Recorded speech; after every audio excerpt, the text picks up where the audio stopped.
just want to tell you that putting this event together has been one of the most enriching times of my ministry.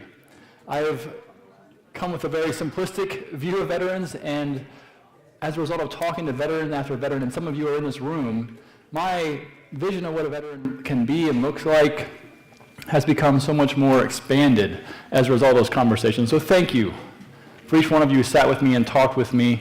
What I've learned is that some veterans feel awkward when you say thank you for your service.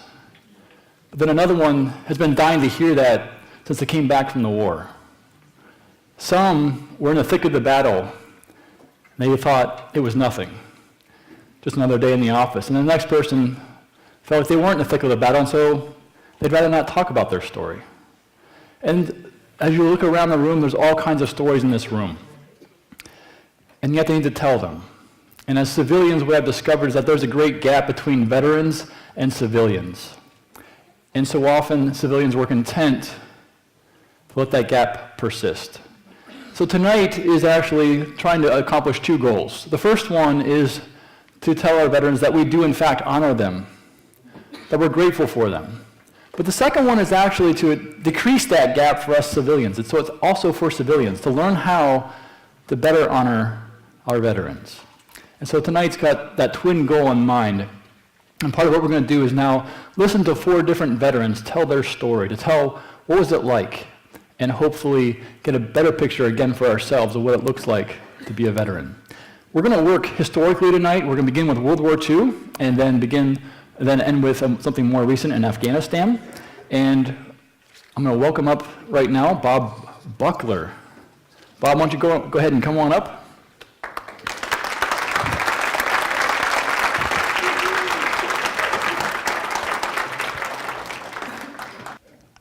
The family moved from Lawrenceville out to Shaler Township, so I had to go to a different high school.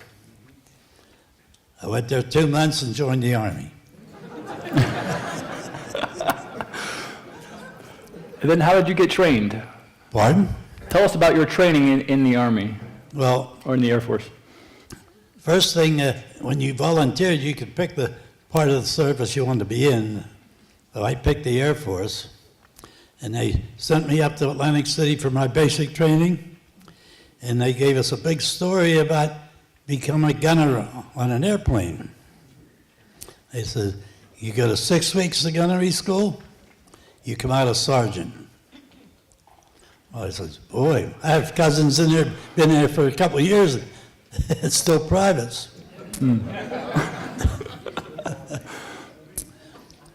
Well, after we finished gunnery school, they sent us up to meet our crew. They gave us a B-17 to practice in. We practiced there for a couple of months. They sent us home 15 days for a furlough. Then they sent us up to Grand Island, Nebraska to pick up our brand new plane. And besides that, they gave us another stripe. And they says, when you fly, you make 50% more for flying. When you get overseas, you make another 20%. And boy, that was, they really gave you a story. Sounded like a good deal, huh? Oh boy, something you couldn't turn down. And you wasn't too smart to know what they were trying to do to you either. So that's how I got in the Air Corps. So tell us about your plane. The plane was a B-17, brand new. We had to name it. We had the top of the Statue of Liberty painted on it, and we had it named Glory Girl. And if we put 25 missions in, we got to come home. Well, the 22nd mission, it got shot up so bad, and the fighters were after us so much that we got as far as the English Channel, and a couple of Spitfires come and chase the fighters away, and we landed with one engine going, and that was the last flight we had in that plane. Well, let me read a section from your tail gunner. I'm sorry, not your tail gunner, your radio operator. Oh, radio. he recorded, so the radio operator recorded what the missions were like. I'm going to read a paragraph from that just to give you an experience of what this might have been like to be in this plane. So here are the words of Roland Tranter, your radio operator. He says, our position was number 3 man in the low squadron, third element, more popularly known as Purple Heart Corner, or Coffin Corner, because the fighters usually pick on that particular spot. That day they hit us plenty hard. Some minutes from the bomb run, they came in. ME-210s, 110s, JU-88s, and a few ME-109s thrown in for good measure. The first pass was at the high squadron on my side, that is 3 o'clock high. No damage on that one. Next, the formation of JU-88s came in at 6 o'clock level, and the group began throwing lead. 2 Jerrys went down on that pass, but they had scored hits on us also. The remaining 4 peeled off and died for the group below. Then the 210s and 110s came at us in the low squadron. 3 210s opened up from 9 o'clock high on Oda's side, made a pass and dived underneath. Nye in the ball turret was firing, and he shot one of them down with a direct burst at about 200 yards. Back came the JU-88s, this time from about 7 o'clock. And up over the top, I could hear Thomas in the upper turret and Anliker in the radio room blasting away, and my guns opened up as the JU-88s swarmed over me and into view. Hits were scored, but these babies are tough to knock out. While all of this was happening, 6 ME-110s had formed at 6 o'clock at our tail and came in firing rockets. I could see those rockets bursting all around the ship.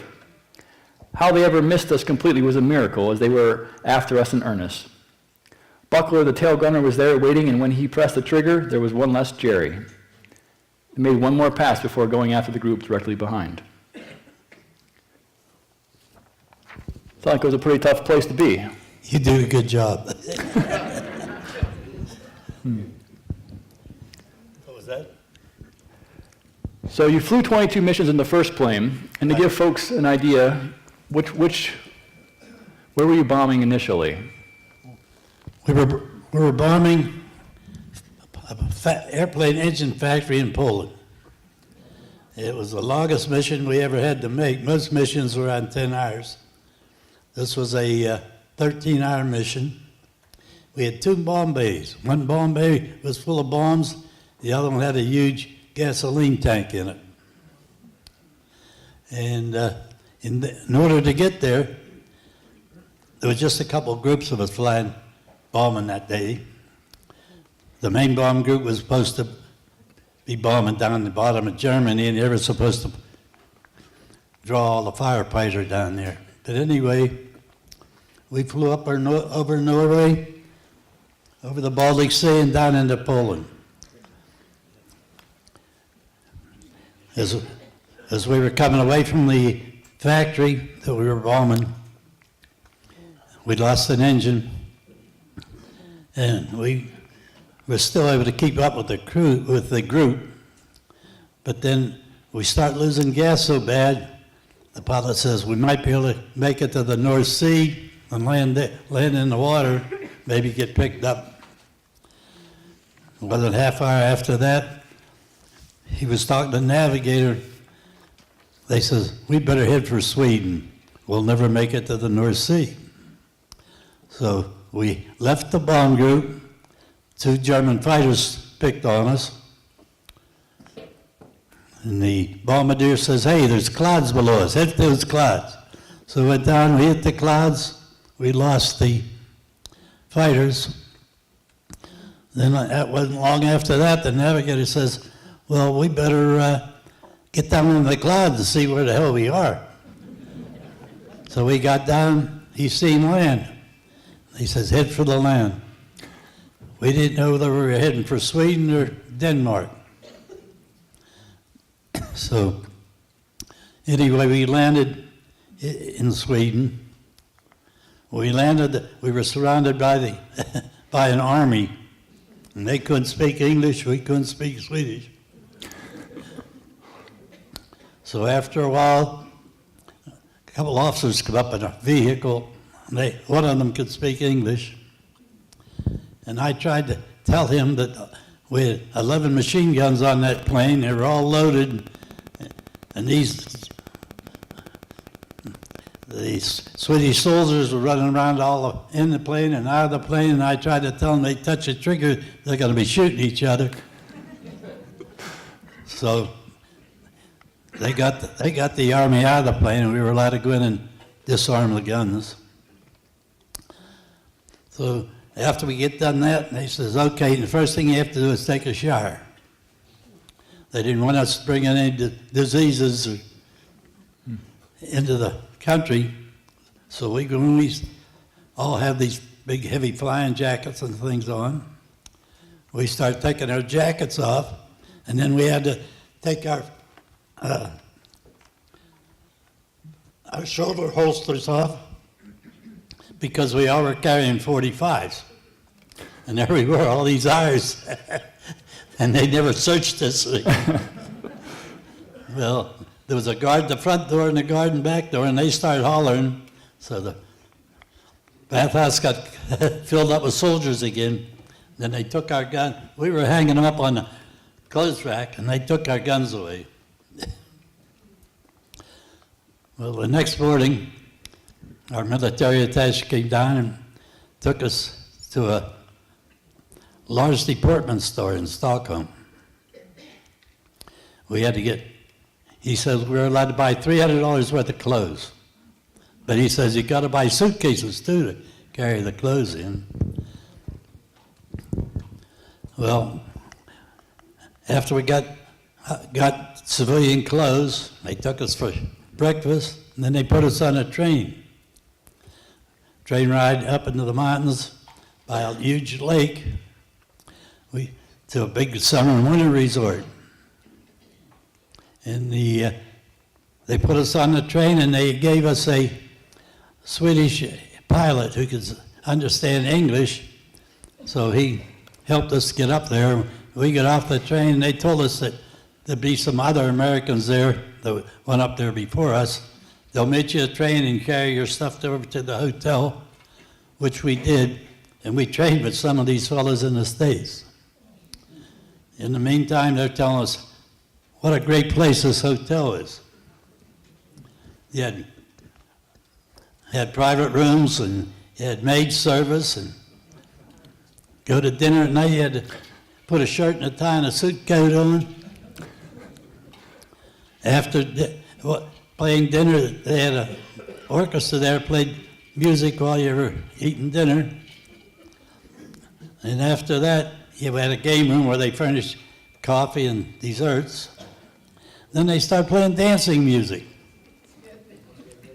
All right. Now, we landed there in February. They didn't take us out of there until first part of December.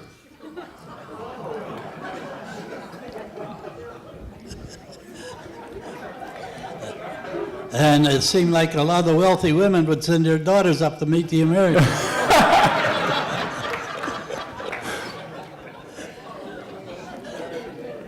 So anyway, December they came and said, pack your clothes, you're leaving tomorrow. Now all winter we skied. In the summertime we had sailboats and canoes. We all had bicycles. But anyway, they gave us one day to get all these toys to the Swedish kids. It was a little town about the size of Etna, and boy, they thought it was Christmas. We get back to England. We had two or 3 days to get back to our base, and there we are, staying in a USO club with civilian clothes, and nobody could figure out what the heck we were doing there. Then we got back to the base, and they gave us orders to go right back to the United States. We get back to the United States, and they gave us a furlough to go home. I was home for Christmas of '44. And then they says, now you're going back to Atlantic City on the boardwalk for some relaxation. This sounds pretty easy. Well, there was a lot, at that time there was a lot of POWs coming, and that's where they were sending them, and we were internees, and that's what they did with us, sent us up to relaxation. Then they asked me where I'd like to be stationed. I says, closest place to Pittsburgh. He says, how about Columbus, Ohio? Got to Columbus, Ohio. The officer there says, well, you got to be on the base on Mondays and you can leave Fridays. So I used to thumb my way home every Friday. Then I brought a round-trip ticket on the train. I'd use that to go back on the train every time. I was going back on a Sunday morning, and this was, I think it was May. The war in, no, it wasn't May, it was in August when the war was over. Going back to the train got mobbed in Steubenville.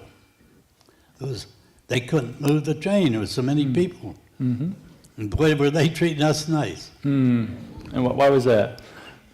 So anyway, after an hour and a half, I thought, the heck with this, I'm going to catch the next train to Pittsburgh.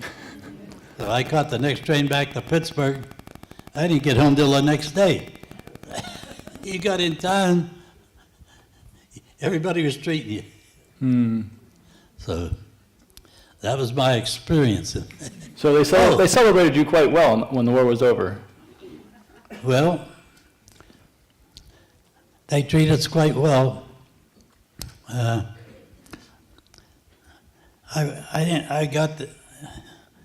was home for Christmas, and I didn't get discharged until October.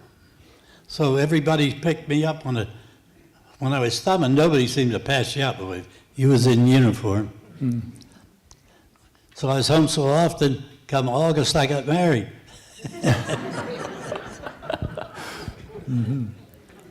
But anyway, people really treated us great. And I didn't have any trouble finding a job. They trained me on the job.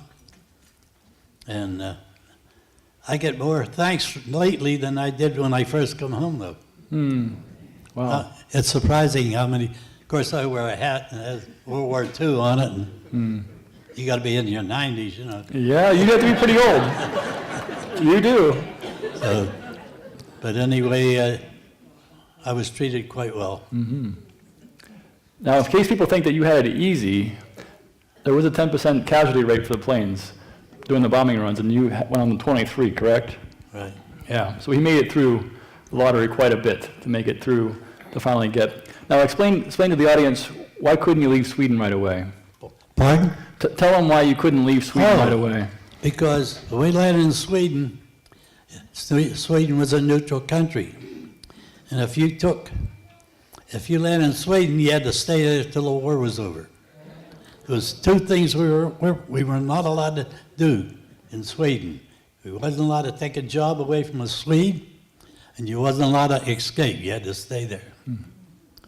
Well, when we got back to the States, we found out that we broke international law by taking refuge in Sweden, and we weren't allowed to leave the country again. And you'd have thought they'd have discharged us because there's nothing for us to do. We're not allowed to leave the country. So you were stuck in the U.S. once you came back because you were an international fugitive. Well, right. Thing of it is, I met a couple high-ranking officers and wondered if I could have sued the government for them having me break international law. I don't know if anybody here's a lawyer. Oh. And I was going to ask you one more question. That's what were your parents told? So when you first landed in Sweden, what were your parents informed had happened to you? All their letters went back, stamped missing in action. And a woman come, I thought she was older because I was only 19, but she was probably in her 30s, and she taught English, and she asked us if there's anything she could do for us.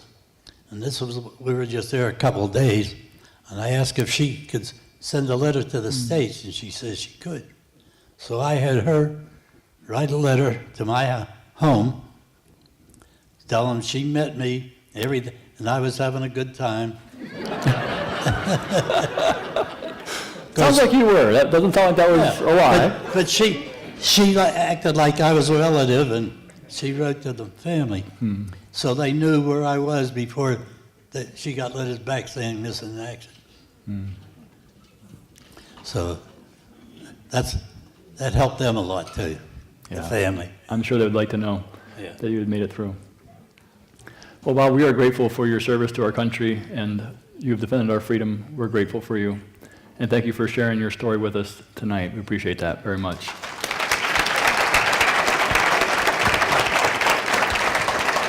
Long enough? Yeah, good job. I graduated from Penn State in 1969 in June. In August of 1969, I received a draft notice.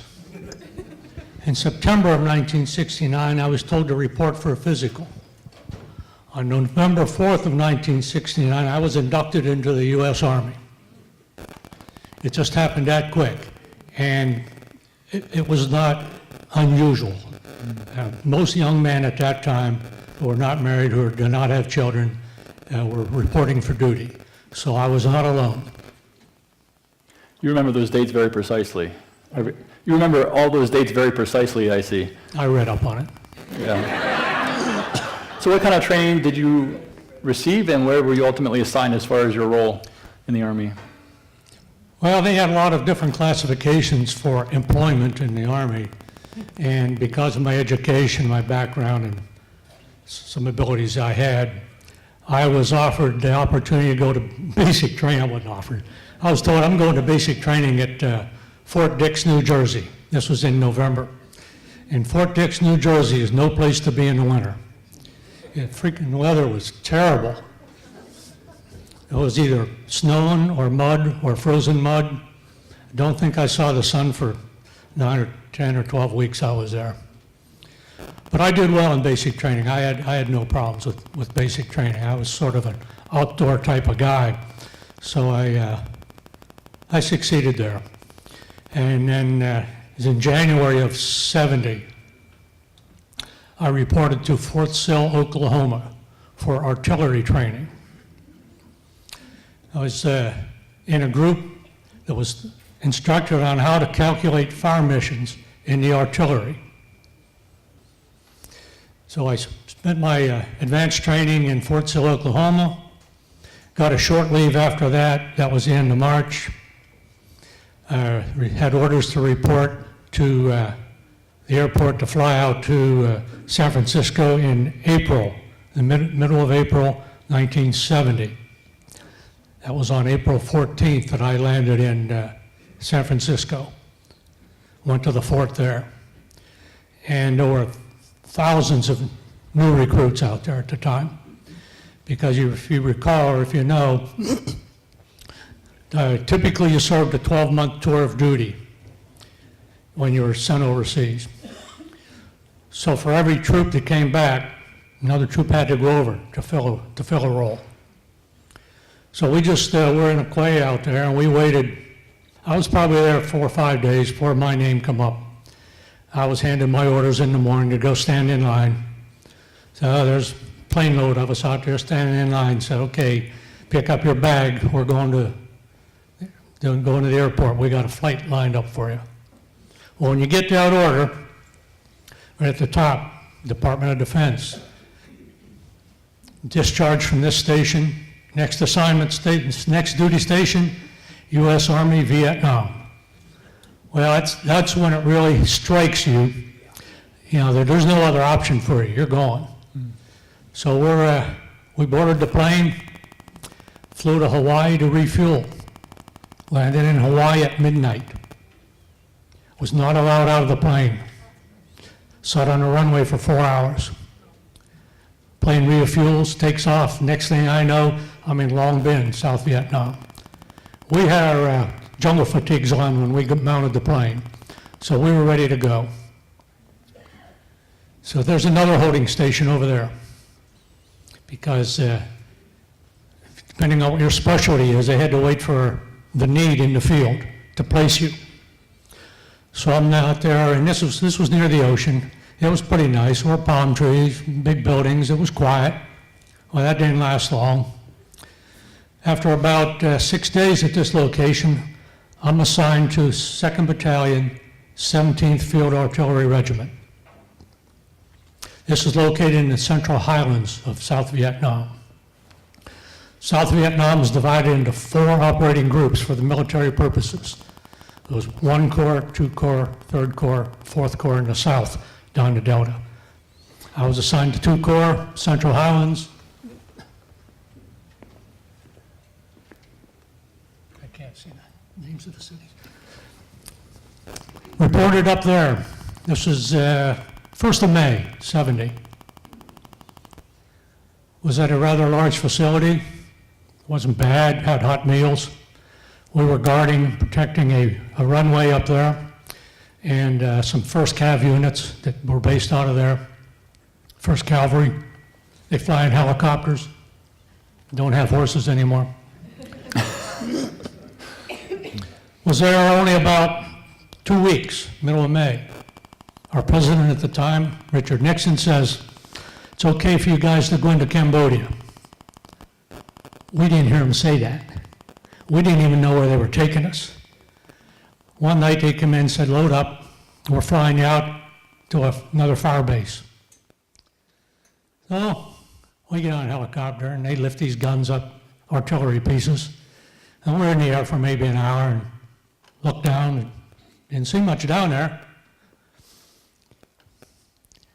Landed down there at a fire base that had previously been occupied by the South Vietnamese troops. South Vietnamese troops aren't very tall. Consequently, their living quarters aren't very high. We, being Americans, being a little higher in stature, had to squat down to get into these places. So we get on the ground, taking our gear up to a little bit of a sandbag bunker where we could set up our fire direction equipment. The guys were below us on the guns, setting the guns up, getting them calibrated. We weren't even in that hooch yet, and we seen some guys dressed in black up on a hill. Pretty soon, the mortars started coming in. So I was in country about 2 to 3 weeks before I was first exposed to incoming enemy fire. And it scared the heck out of me. I was a new guy on the group. I grabbed my helmet, and I ran into that hooch and squatted down in the corner. And all the older guys, they're looking at me and said, that's no way to fight a war. So that was the only time when I was in country that I was frightened.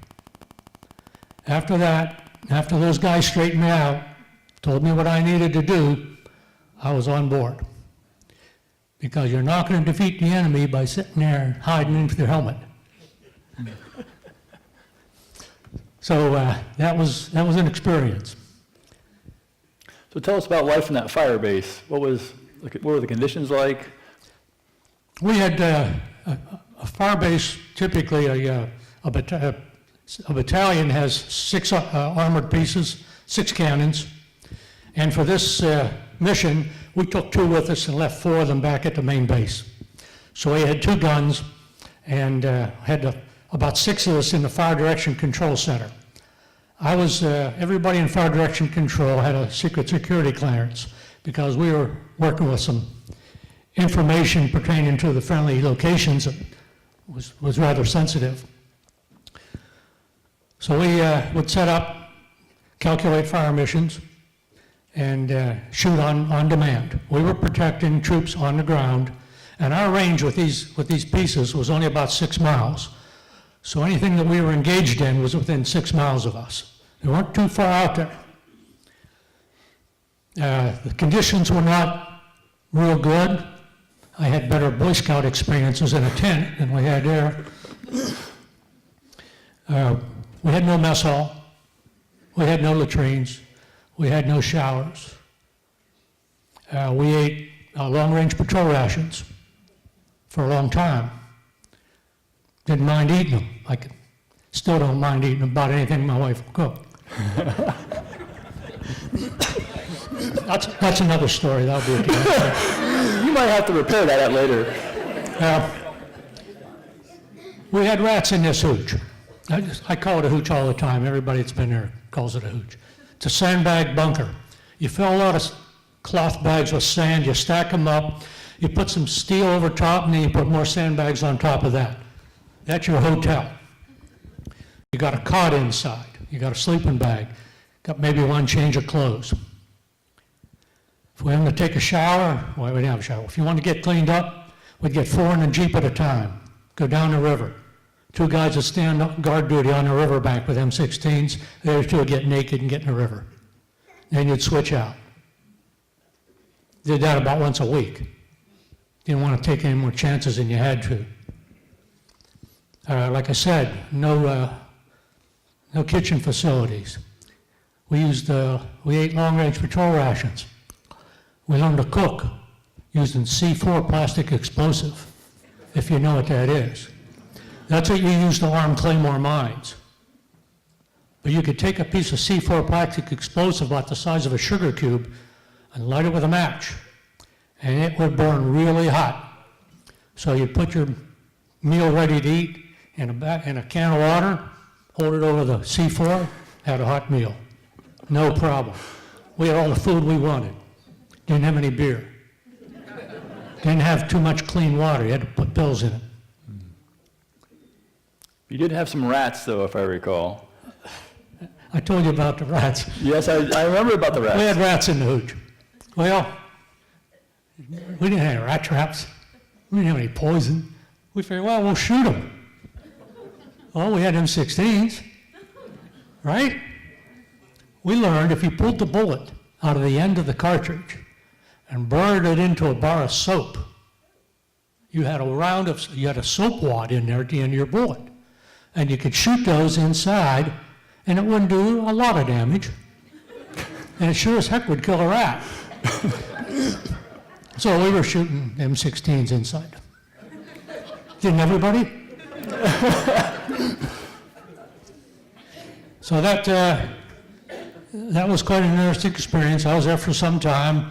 We don't know if we were in Cambodia or not, but we had to have been close because we went west. When we took off, we were going west. Yeah, out there for a while. So tell us about coming home. What did you experience? Coming back to the States? Yeah. When I was in Vietnam, there was an option program. Typically, after your 12 months, he returned. He stayed on active duty and reported to another fort somewhere. Serve out the rest of your 2 years. However, they had so many troops coming back at that time in '71.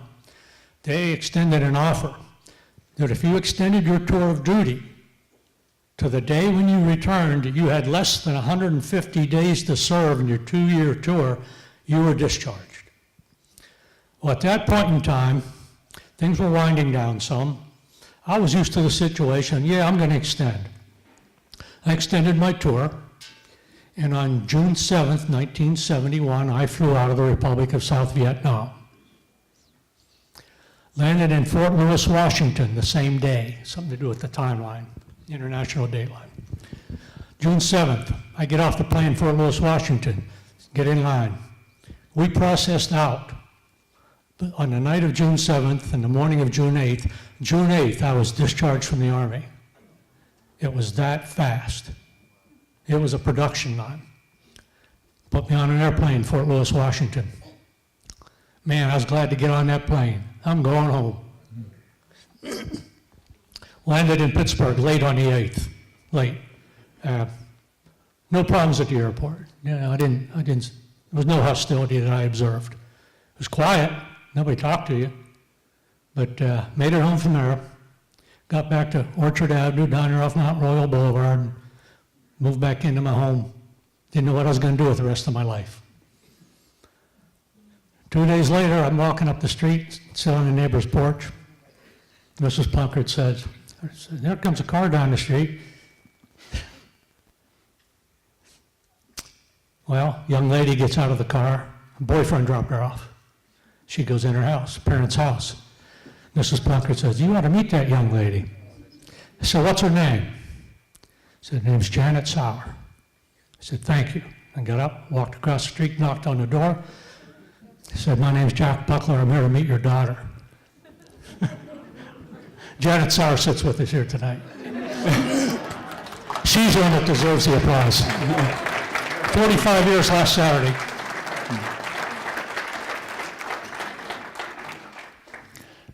How were you received by the civilian population when you came back? I'll leave you with a little anecdote. I took my grandson to the Veterans Day Parade in November in Butler, PA. My grandson, my daughter, and my wife, we were all there. I had my Vietnam veterans hat on. A lot of people come up, shook my hand.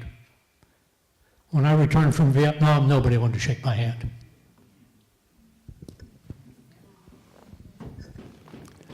Can you share one more thing? Pardon me? Can you share one more thing? There was a Boy Scout who gave you a card, I believe. How did you respond to that? You want me to continue? Yeah, why not? Why not? At the parade in Butler, I walked out into the street because a World War II vet coming by in a car shook his hand. Unbeknownst to me, a reporter for the Butler papers sees me do this. He's on the curb. I walk back and get up with my family. The reporter asked if he could speak with me for a minute, and yeah, sure. Well, while I'm doing this, the Boy Scouts are coming by. A young Boy Scout comes out of the crowd, comes running over to the curb, comes up to me and hands me an envelope. Well, that's a thank you card, thanking me for my service. And unbeknownst to me, my daughter had taken a picture of this. This boy, little boy, standing there handing me this card, and I thanked him for the card.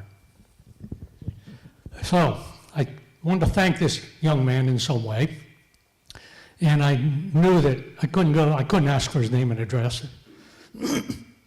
So I called the Boy Scout office. Because he had written his name on the card, I knew his name. So I went to the Boy Scout office in Butler and asked if they could put me in touch with this boy's troop leader, pack leader. So the pack leader contacts me, tells me, oh, by the way, we're having an awards ceremony for the boys moving up. We'd like for you to come to the meeting. So I went to the meeting in West Sunbury. And I asked the young Sebastian to come up, stand with me. And I read him a note that I had written for him. And in addition to that, at the parade I said I was wearing my hat, and I had a First Field Forces patch on my hat. Well, I took that patch off of that hat and I gave it to that boy, with a little note describing what that was. And his family was very appreciative of that. Thanks for sharing that story. You're welcome. I think it helps that demonstrate how much you long someone to thank you, but also what you give back Sure. for that. I'll never stop. Yeah. Thank you, Jack.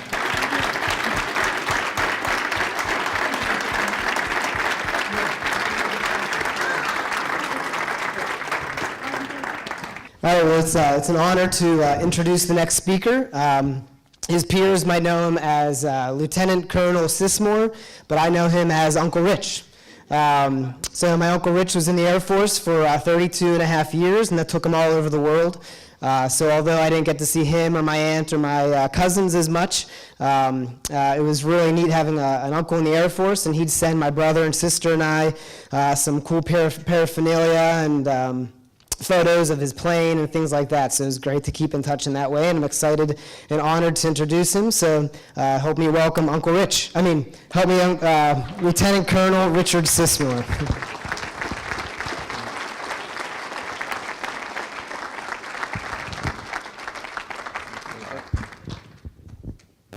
Wow, what an introduction. Thank you, Todd. Thank you, Pastor Ben, and everybody here for inviting me to speak at your military appreciation dinner. Now, get this. There I was 2 weeks before Christmas. I was in Cabo, Mexico. It was about 11 o'clock in the morning. I'm drinking a margarita. And my wife said, you got an email. Your phone just went off. You got an email from your nephew, Todd. And I go, Todd? Todd Murphy? And she said, yeah, Todd Murphy. And I said, well, he never emails me, so I'm thinking, like, is there something wrong with my sister, or, what's going on? So I got it and said, hey, Uncle Rich, would you mind speaking at our military appreciation dinner at our church on February 25th? And it'll be real easy. And he had this thing all structured out, you know, just like Todd would do. He'd say, all you have to do is just tell everybody everything about yourself, but like do it quickly. Then he said, you know, how about telling the civilians things that you would like them to know about the military that they might not know, and talk about all your Air Force experiences, your training, talk about, you know, did the Air Force have an impact on your life? Did the Air Force have an impact on your faith? And the real kicker here is that he says, and do it in 10 minutes. And I said, get out of here. So if you take a look at my whole life, it's like one big circle. I was born a Pittsburgher. I'm black and gold, so that says a lot about who I am. Went to the University of Pittsburgh.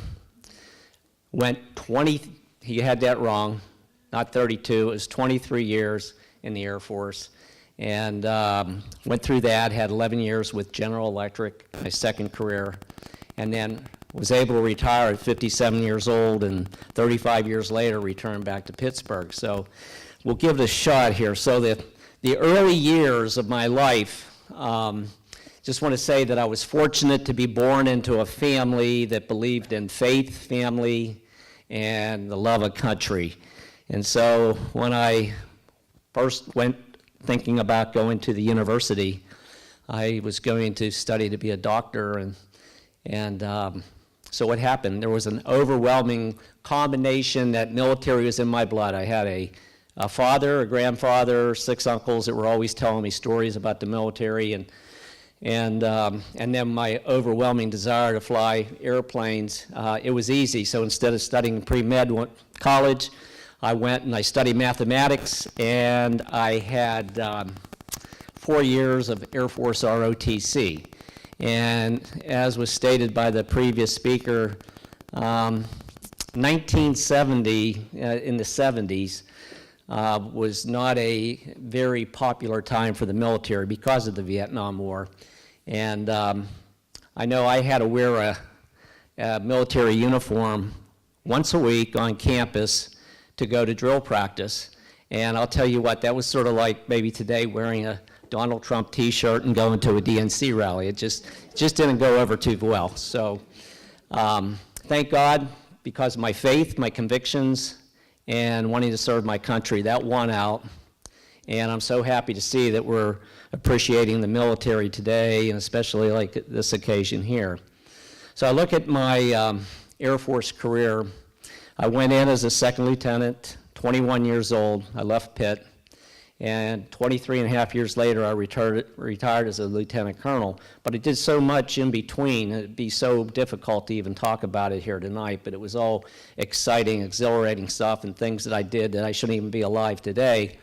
But I'll give it a shot. Now, one of the things he said to talk about is hardships. You have a hardship in the military, and the thing that comes to mind, and everybody knows that there's always family separation, so that's a given. But one thing I just thought I'd throw out there that you might not think about, in 23 and a half years, I moved 11 times. I was in 3 countries. I was in Thailand, I was in Germany and the Netherlands, and in 6 different states here. And a lot of people really would think that is a hardship, because we had children and you traveled, and you know, as soon as you get established and they start creating relationships with other people, you're picking up and they're taking them out of school and you're moving. So that was a hardship on the family, but for the kids, it was a real experience, because not too many kids get to live like in different parts of the world and in 2 places in Europe, and they went to school over there and we vacationed. So I think it made them better as a whole person. So I see that as a good thing. Now, my Air Force career was in 2 parts. The 23 and a half years, I say the first half is flight operations. The second half is what I call the business side of the Air Force. So in the flight operations, I'm just elated that I got to be able to fly in the premier jet at the time, which was the F-4 Phantom fighter. And it's in the boneyard, like where I'm going here soon. but it was a fabulous airplane. It could do so many missions. It was so versatile. Did the air-to-air stuff, and that's the dogfighting that you think about. We did air-to-ground missions where you fly low level and you drop bombs.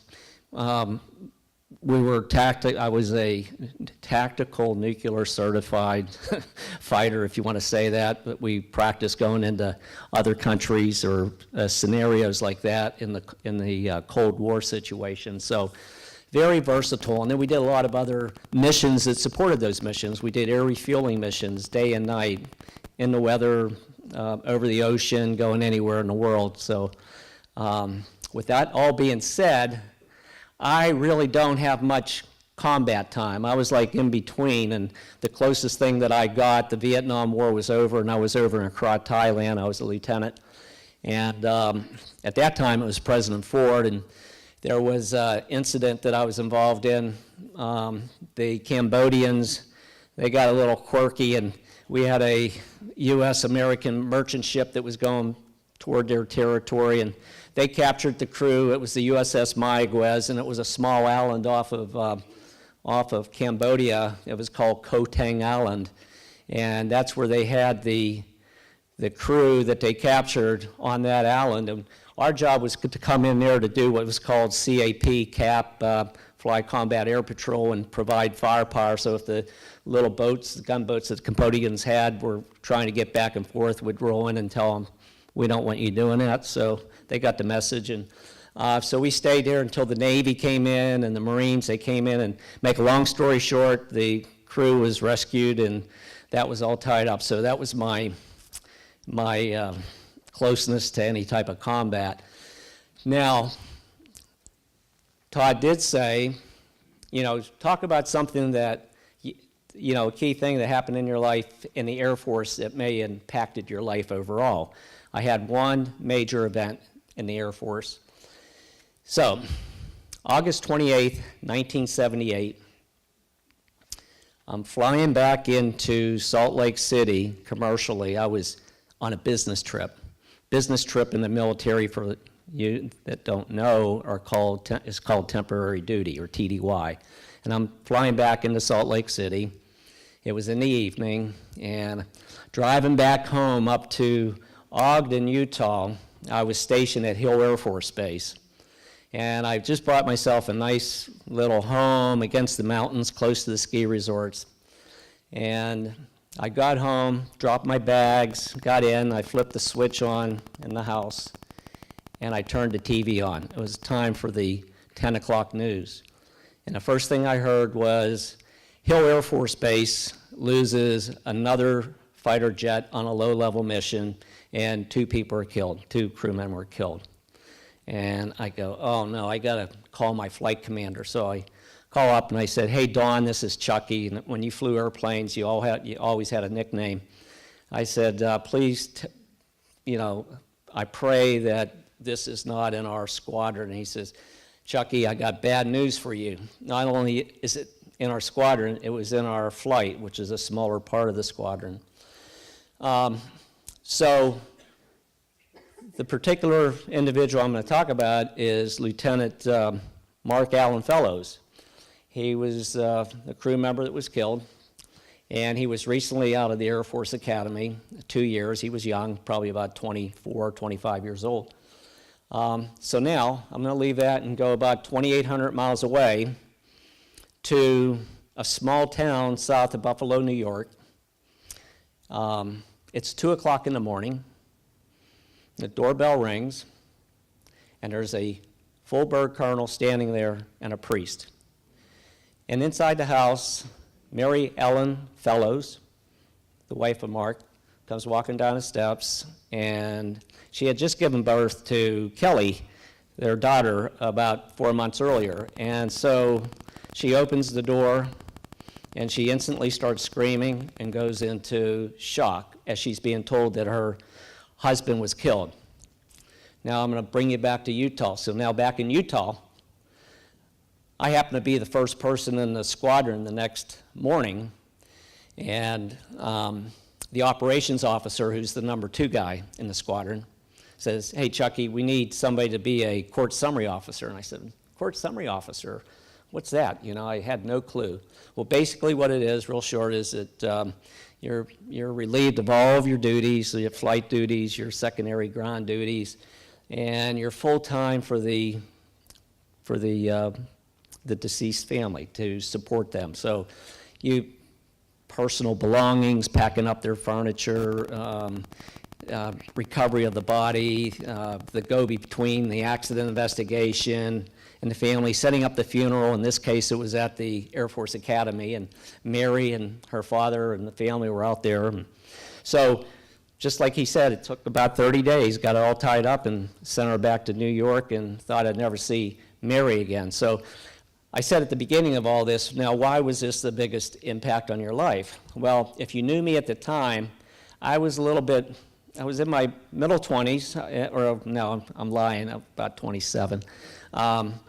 So I was 27, single, had a house next to the slopes. I was flying in a fighter, and I had a white Porsche. I mean, I was living the dream. And then you take 3 years to the forward, and there I was married, had 3 kids, a van and a dog, and no Porsche. So it was a big change and a big impact on my life. And here's the rest of the story. Mary called up and said she was going to come out the following spring to go skiing. She's a very good skier. And she was going to go with friends, and if I wanted to tag along. So make a long story short there, a romance developed. We got married. We've been married now, it'll be 40 years in September. And we have the 3 kids, including Kelly, and 5 grandchildren. So the point I want to make here is that when tragedies do happen in your life, that, you always say, God, why me, or, whatever Mary was thinking when you go through this, but you just got to know that God always has a plan, and his plan was for me to become part of her life and to grow as a family. And you know how you normally have 2 sets of grandparents spoiling your children when you're raising them? Well, we had 3 sets because we stayed close with Mark's family, and they've been family to us ever since. So it was a good experience. So I'm going to move on from there. I finished, and I got my master's degree in Utah, and that helped me on the business side. So I'm going to switch now to the business side and get through that real quick. I had 2 key jobs in the Air Force on the business side, and one was I was a brand new lieutenant colonel stationed at Wright-Patterson Air Force Base, and our job was to bring in a new weapon system into the Air Force, which was the F-15E Strike Eagle.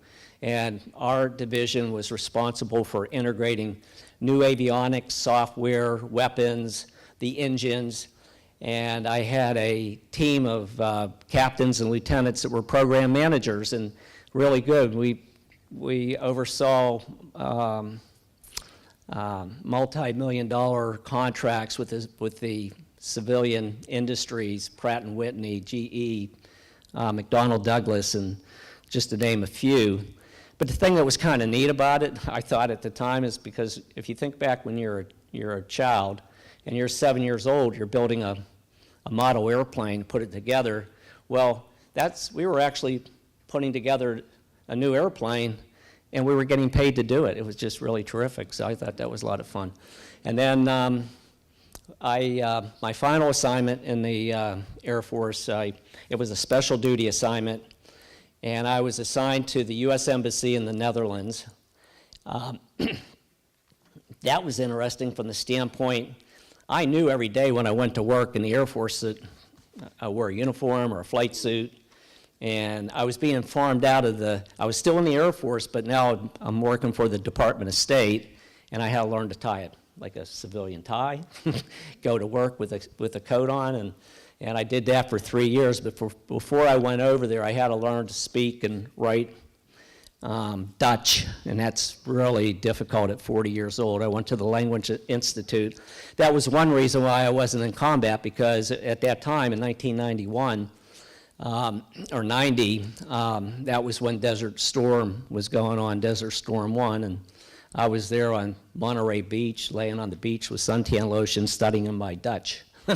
So anyhow, went over to the Netherlands. It was a great assignment. What did I do there? It was what was called the Office of Industrial Cooperation. And our job was to get to know inside the Dutch government on the defense side, sort of like our Pentagon, but at a very senior level, the key people that our civilian industries would be interested in selling foreign military seals like aircraft and aircraft parts, that kind of stuff. So it was an exciting job. But I was sort of farmed out of the Air Force during that time frame, and that was the time frame that I was coming up to be promoted to colonel. And when that time came, I got passed over, because for any of you that have been in the military, it's a pyramid. It gets tight at the top, and it's sort of like the up or out. You either get promoted or it's time to leave. A little disappointed initially, but it was the greatest thing the Air Force ever did for me, because it was, I was still young enough where I was able to go into a second career. And here's the second thing that I say that the Air Force and the military impacted my life, because without it, I don't think I would have landed. I got another dream job, and it was an executive position in General Electric, and it was because of not just because of my civilian education, but the leadership management roles that I had in the Air Force, and then also the business experience that I got that I had just talked about. So I have one last thing before I finished, and that was the last thing on Todd's structure thing, easy to do, Uncle Rich, that he said, did the Air Force have an impact on your faith? Well, I look at faith as, first of all, that faith is a gift from God, and it's also a gift from your parents. So it's already there. What the Air Force did for me was to reaffirm and strengthen my faith, and know that in tragedies that God has a plan. One tragedy I really didn't want to get into tonight, and I'm not going to talk about it, but it was our own son. He was a Marine, and he was killed 2 years ago. And so you learn to, you know that when tragedies happen, you have your trust and faith in God, that God does have a plan for each and every one of us. And you got to have trust in him, and if you do that, things always work out. So with that, I just want to say, again, thank you for allowing me to be part of your evening, and God bless you all. Thank you, Rich. Thank you.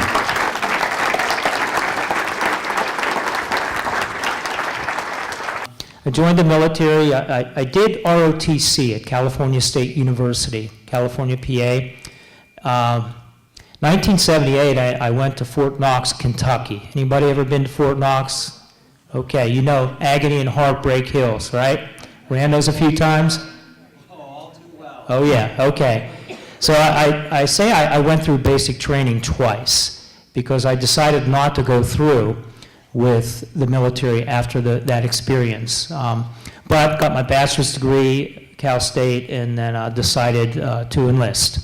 And that was based on a bet between myself and two other males. And we dared each other to join, and so I joined the Pennsylvania Army National Guard. And I was an FM radio operator, private first class. I rose to the rank of E5, and then got my master's degree in social work from Pitt. Got my commission as a second lieutenant, and I kind of got demoted, and so I didn't have to work for a living anymore. Then finally retired last March as an 06 full-bird colonel, Army Reserves. So that's how I started the military. By the way, my basic training was in Fort Leonard Wood, Missouri, in the Ozark Mountains in the winter. No place to be. Somebody mentioned Fort Dix. Well, Fort Leonard Wood's no treat either. I don't even know how to compare the two, to be honest. So Okay. I'll let you guys duke it out of which one's worse. So you served a significant part of your time in the National Guard and in the Army Reserves. And you mentioned to me total force policy has changed some of the experience of what it looks like to be in that. Tell us a bit more about how that has changed the impact upon people like yourself in the reserves. Okay, well, there's something called the total force policy now, and for people that think that we're weekend warriors in the National Guard and the reserves, that's gone. You have to do something every single day now to keep that uniform on, and I describe it as being one big happy family. So much of the warfighting capability has shifted into the Guard and Reserves that we can't fight a war without this integration. Now, the Army has the total force policy, and it came out of the total force concept, which was floated around since the Vietnam War. And I see Todd there. You can correct me if I'm wrong on the history. But I believe that Lyndon Johnson wanted the Vietnam War to be a mostly active duty war. He didn't want to tick off Middle America.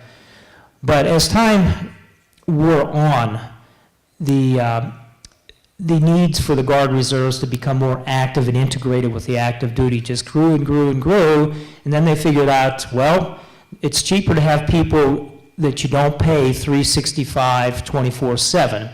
And so much of even the combat capability has been shifted into the Guard and Reserves. For example, field artillery brigades. We have 12 of them in the Army, and 4 of them are on the active duty side. 8 of them are in the Guard and Reserves. Imagine. Much of the support, the logistics, we call the beams, the bullets, the Band-Aids, and the benzene, has been shifted into the Guard and the Reserves as well. So the big deal, though, is there's a constant need to stay ready, to get ready and stay ready. And if we have any guardsmen or reservists here, you know what that's like. You got to take your PT test every 6 months. So you got to get to the gym. You can't be hanging out at buffets because you'll be gaining weight, and you'll flunk your height and weight test. But you don't have the support of an active duty base. So it puts this operational stress on our families and on our children and on our service members. So it's important from my experience, for civilians to understand that and recognize that and to support us in that regard. So from 2009 to mid-2011, you were deployed and were mobilized for 400 days. Tell us a bit more about that and where you were sent. Okay, it came in an email. That's the way it goes these days. You're going to Afghanistan, and you're going to go with people you never met before. It's called cross-leveling, plug and play. So I was with the 339th Combat Support Hospital in Coriopolis as a social work officer. And I get this email that I'm being assigned to the 344th Combat Support Hospital in Staten Island, New York. A detachment of 59 people, mostly operational staff, and even more so hospital staff. And there's one mental health officer, that's me. Okay? So I mobed up, I did my pre-mob from December until about December 2009 till March of 2010. And then actually reported to my mobilization station at Fort Dix in April of 2010. So we get to the mob station, and they didn't know what to do with me, so I just had to kind of make my own curriculum. I was a social worker, and my job was to be in the detainee facility at Bagram Airfield. Huge place. I heard there were 33,000 people on that base, counting civilian contractors and military personnel, NATO missions, so from all kinds of countries. So I finally got to Afghanistan after mobbing up at Joint Base Lewis McChord in Seattle, Washington.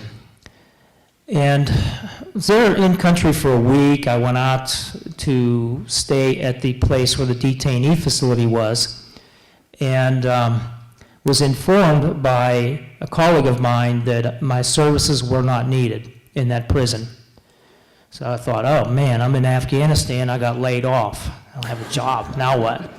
So I go back to my commander at Joint Craig Joint Theater Hospital at Bagram Airfield. I say, I need a job. You got to answer phones or something?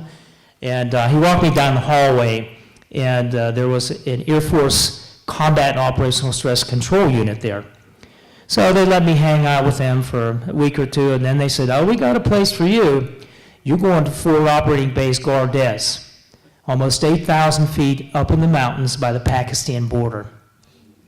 So I thought, man, let the Army guy go out there. Okay. So it's an active duty Air Force COSC unit, the 455th, and I was attached to them for the remainder of my tour. So it was very interesting, the kinds of things that occur in this surreal kind of environment. And I can say, and probably many of you who have been in and deployed can echo that it's so surreal. Nothing prepares you for that. So it's not uncommon to think you're going to do one thing and end up doing another. So that's where the resilience in us kicks in. That's where the leadership skills kick in.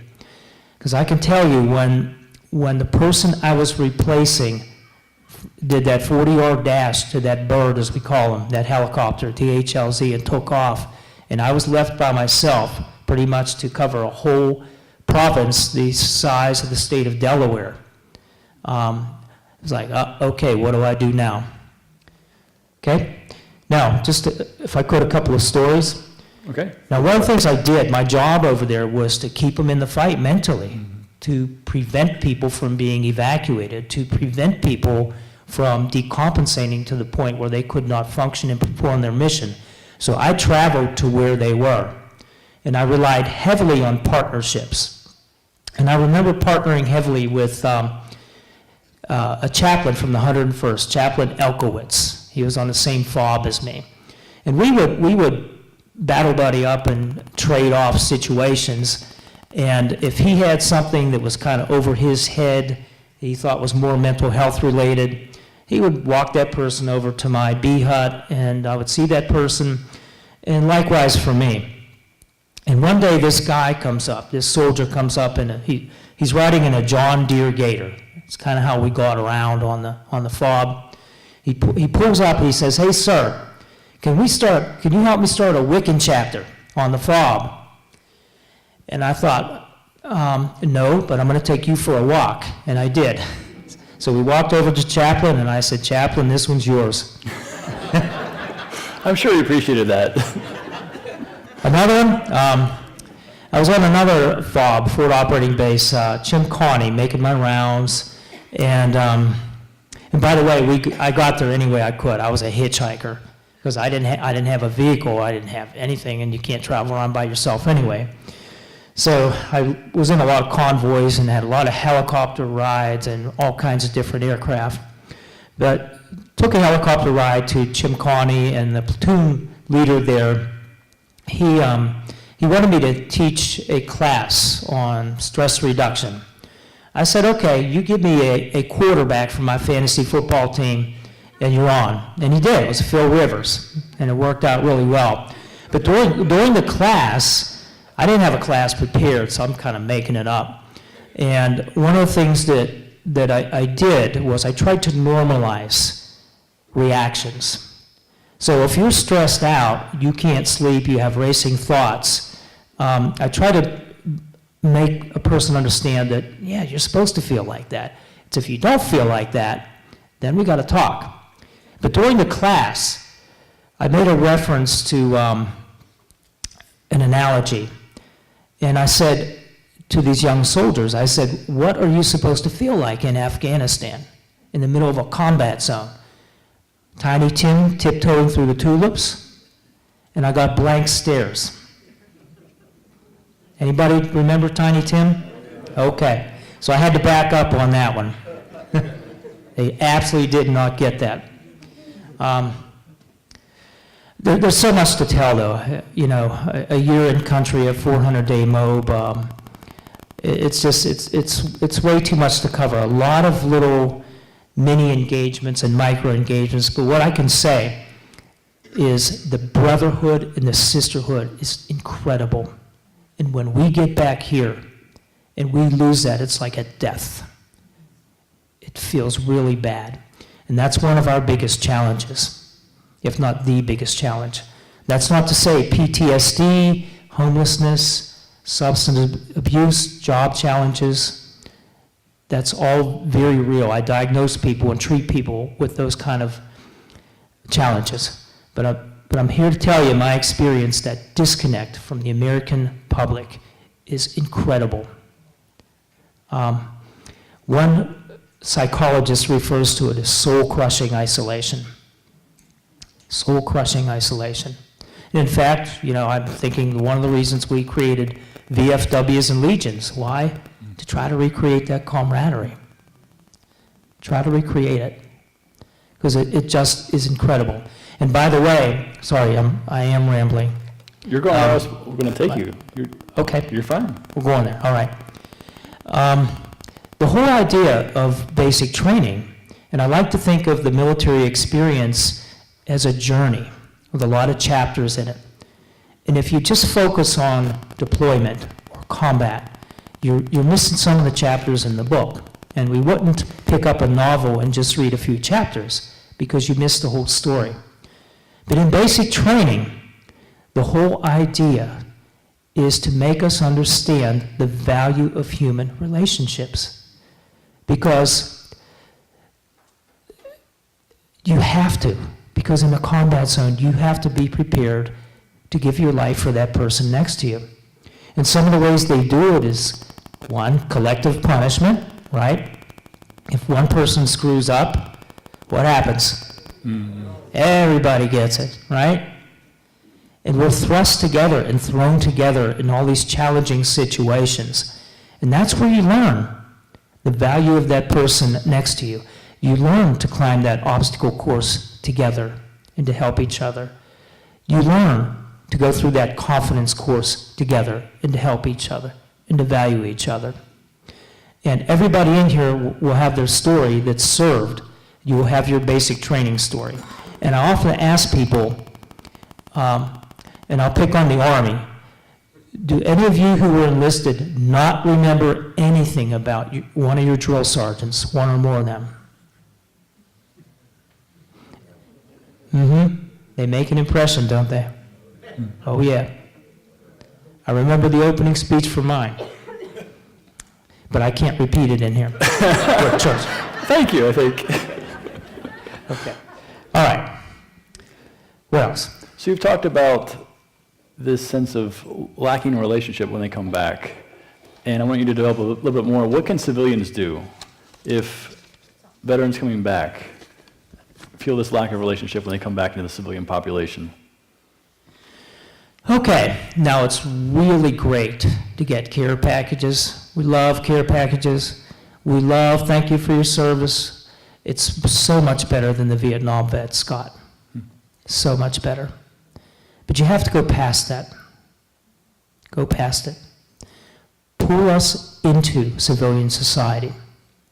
And to put that into context a little bit, what is the percentage of adults who serve in today's military? Less than 1%? Some say less than 0.5%. Now, how many countries do we have in the world, according to CNN? 189 to 196. How many of these countries do we have a military mission in? 150. Never before has so much been owed by so many to so few. Winston Churchill, World War II. Okay? We have the smallest military since the periods between World Wars I and II, which was known as the peace dividend. Yet we have so many missions. So we have to be ready. Even your Guard reserves, we have to do something every day. And we miss out on things, and our families do as well. So the first thing to do as civilians is to build a foundation of knowledge about what it's like to be in today's military. What it's like. The op tempo is high. Deployments for many are over and over and over. So educate yourselves. But don't be afraid to reach out. Reach out and ask us who, what, where, when, and why. Who did you serve with? What did you do in the military? When did you serve? Where did you serve? And why did you join? Ask us this open-ended questions. Now, the one thing you might be sorry about is the dirty little secret is we do love to talk. You get us going, and you better be prepared to listen, okay? Be prepared to listen. So it's a need to understand how significant relationships are for us. And, you know, we live, some of us live with a low level of irritation with some of the petty things we hear. We've been through so much. And you have to understand that, though, and be patient with us. But we really need to be de-isolated, to be pulled into civilian society that we sacrifice so much for. So it's not only learning about what it's like to be in today's military. You know, we hear things like, did you kill anybody over there? And I read, I think it was in Legion magazine recently, that one Navy vet had a brilliant response to that. He said, he thought for a minute when somebody asked him that question, and he said, probably, I was a cook.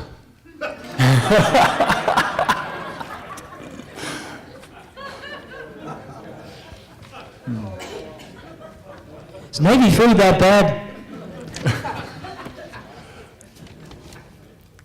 All right. Can you share one last story with us? I think it was a story of someone, you went back to the gym after you returned from your tour, and someone asked you, where have you been? Oh, yeah. There's actually a 2-minute clip. I'll clean it up. Dumb stuff that civilians say.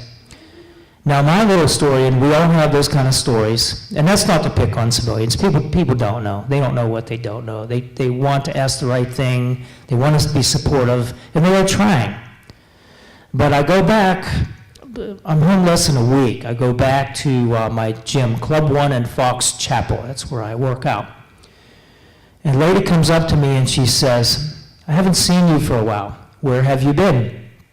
I said, Afghanistan. She said, do you go there often?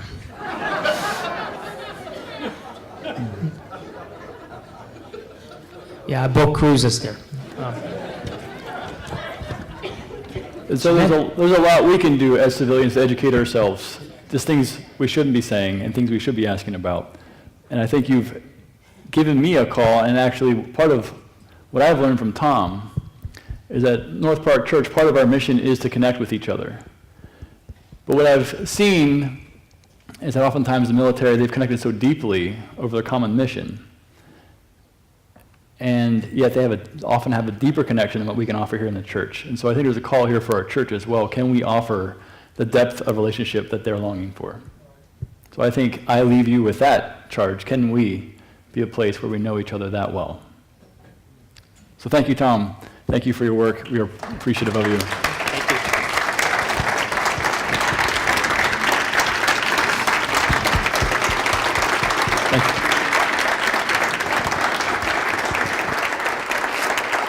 If you're a veteran and you've joined us tonight, please stand. These young children have some thank you cards that our Sunday school children have written together. Now, some of them thought it was Veterans Day, so again, we're learning. We're on the learning curve.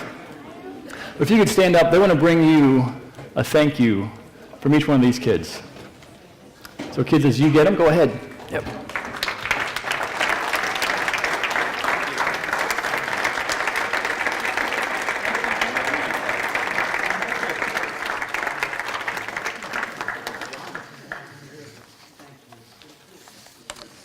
To all of you who are veterans, on behalf of the civilians in the room, I want to say we're deeply grateful for you. As every year goes by, I realize much of what I enjoy is only because someone else was able to sacrifice their lives, to have the courage to enlist in an occupation like yourselves. And I know some of you felt like it was another day in the office. It was not. But we realize that what we have is only because someone else, as brave as you, was willing to put yourself in harm's way. And in our world, we are not very good at honoring those who have done such. We live in a culture of cynicism where it's much easier to tear each other down and complain about them. I want you to know, from the bottom of our hearts, we're deeply grateful for you. We do realize, and as I have a daughter and think about her future, I can only have hopes for her because of what some of you have done. We want to thank you.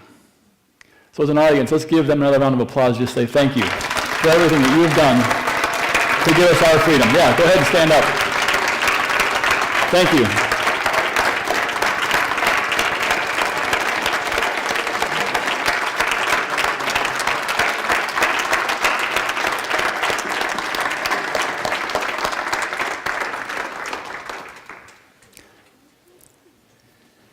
Doug Malcolm is now going to come and introduce some of the veterans organizations that we have in the room. So before we dismiss, just want to let you know we have some organizations that have come that are there and support veterans, and we want you to know about those resources. Okay, and Ben, please stay here just for a moment. We want to thank Pastor Dan Hendley, the head pastor here at North Park Church, for providing our facility without question for our first Veterans Appreciation Dinner. It's been a wonderful success. Thank you for coming. And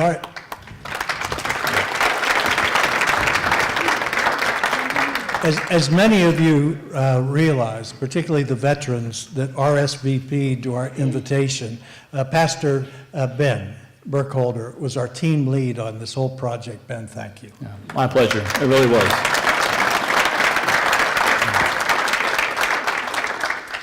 It was fun for me to have Ben ask me if I knew any veterans, because I work at a TV and a video production studio in downtown Pittsburgh, which is currently in the process of establishing a television network for and about veterans. So praise God. I just want to share something quickly. One of the highlights of the evening was when our veterans were sharing the role of faith in their lives and being sustained through all of the things that they faced. The president of our company is named Lou Cardera, and he's a man with a big heart for veterans. And we are a satellite TV teleport, a studio and a satellite park. We're one of the busiest ones in the U.S. If you're sitting watching CNN, Fox News, ESPN, and you see a host in New York interviewing somebody via satellite in front of a backdrop of Pittsburgh, that's our studio. Well, one day he said to me, Doug, why can't we do something for the veterans? Why can't we start small and use our studio and our technology and put it on the internet and start interviewing veterans and telling their stories? And that was a good idea on the shelf for a couple of years. We talked to people and everybody was for it. It was like motherhood. Nobody was against doing things for our wonderful veterans. But not too much more happened. But God has a way, if he's behind something, of making things happen. And it was only 2 short months ago that a young woman by the name of Crystal McFadden came into Christian Business Partners, a networking group that I'm a part of. We do a 30-second commercial. She stood up and said, I'm with Casey. That's a group that supports veterans. Corporate America Supports You is what that acronym stands for. And I said, let's get together. We have to talk. And within a month, she introduced us to the heads of many veterans service organizations and even people that might be interested in funding our enterprise. And it just took our breath away. We had almost given up on the idea. There are a couple people here tonight with veteran service organizations, and I want to ask them if they would just stand. We'll give them the mic in a minute or so. Just identify themselves and what they do for the veterans who are in this room who may not be taking advantage of what they have to offer. And I'm going to ask Todd DiPestino to start. Thank you, Doug. I'm with the Veterans Breakfast Club, and what we do is exactly what was done here tonight.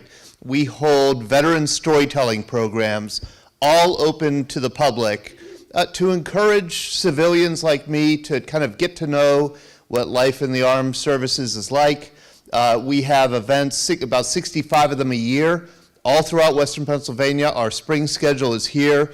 Pick one up. Everybody's welcome to attend. Several people in the room do attend.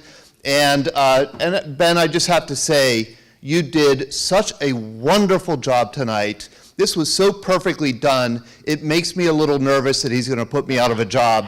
So I hope you don't do this too often.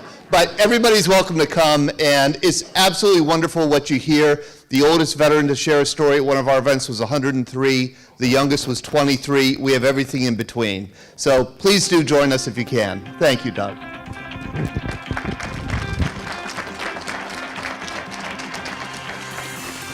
Another one of the organizations that we've come in contact with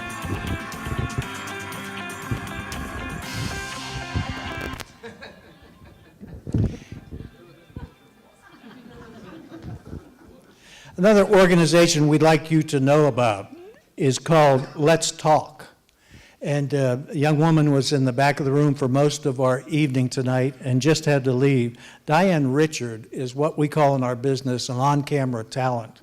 She's an excellent interviewer, and she has interviewed with the help of her partner, C.A.Truss, who is doing our videography for us this evening. They have interviewed many veterans, and you can see these interviews daily on YouTube, on PCTV, and at tvn.tv.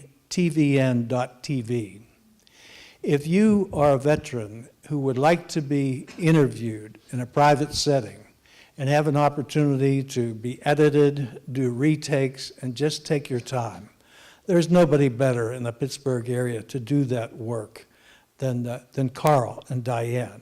I have cards for you tonight. If you would like me to give you that contact information again, please do. Todd's group, the Veterans Breakfast Club, is a wonderful group for you to go to enjoy these stories of veterans. But it's also, if you've never really told your story as a veteran, there are all kinds of reasons that we don't do that. But if you think that others could benefit by it, go online to the Veterans Breakfast Club. You will see that their schedule is starting up again in March. Go to a meeting. You'll have a wonderful breakfast. You'll have fellowship. And I think you'll be prompted to have the courage to start to tell your story. Okay, hi everyone. My name is Katie Gardino, and I work with Tom Stokes. We created, his brainchild, a nonprofit in Etna in his office called Operation Strong Mind, where we are working with members of the military and their family, their children, their extended family, to connect, engage them. We're trying to fend off social isolation. I'm a social worker by trade, as well as Tom. That's how we met, and our passion to help others. What we can do, add to that, what we can do, and I ran out of time, or I would have mentioned this when I was talking, but what we can do is offer your organization. Today, I see as a call to action, kind of preaching to the choir, but it should go beyond this. Events are nice. It's wonderful to connect and engage, but there needs to be a sustained effort in engaging our military community. And we can offer you in-depth, detailed training and a how-to in terms of your organization if you want to take that training. It can be like 4 to 2 4-hour sessions, but we've done it with other organizations. And it truly is an eye-opening experience. It's very interactive. It's we make it fun, discussion groups, videos, all that stuff. So you don't get away with flipping through PowerPoint slides, if any of you have ever done that or anything like that. It's very up close and personal, but very rewarding, and you learn a lot about today's military.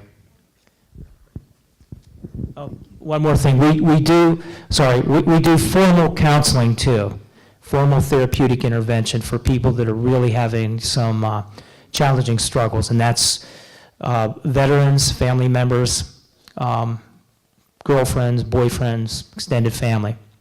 Thanks.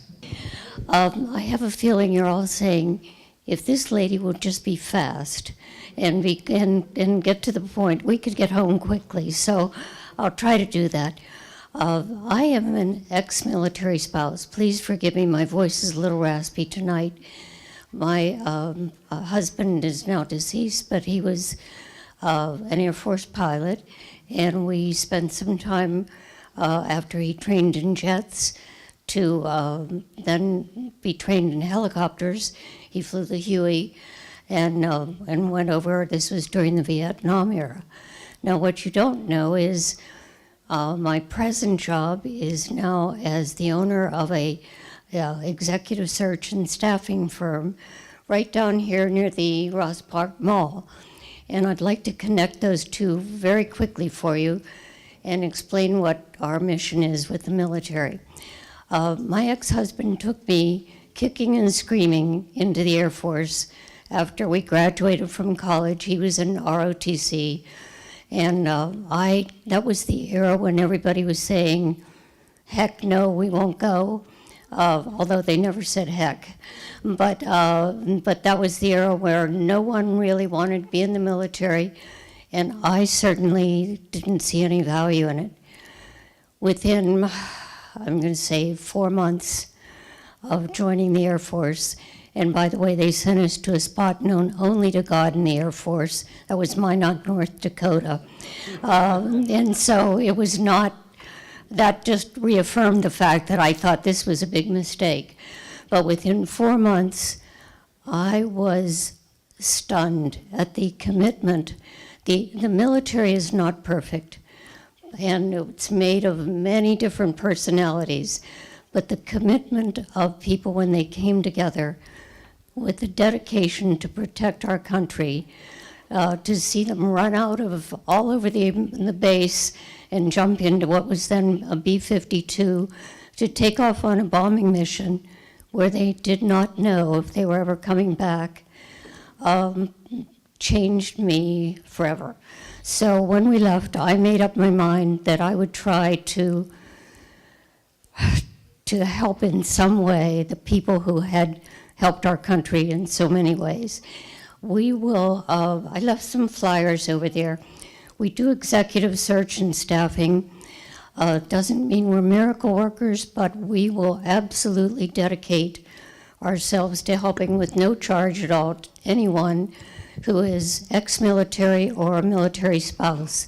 The military always says they also serve who watch and wait, so we would be very happy to help any spouse.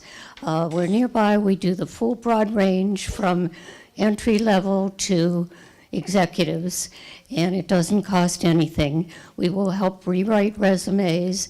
I have, in fact, the gentleman who was supposed to be here tonight, whose voice would have been stronger than mine, is a wounded Army veteran, and we have 4 military people on staff.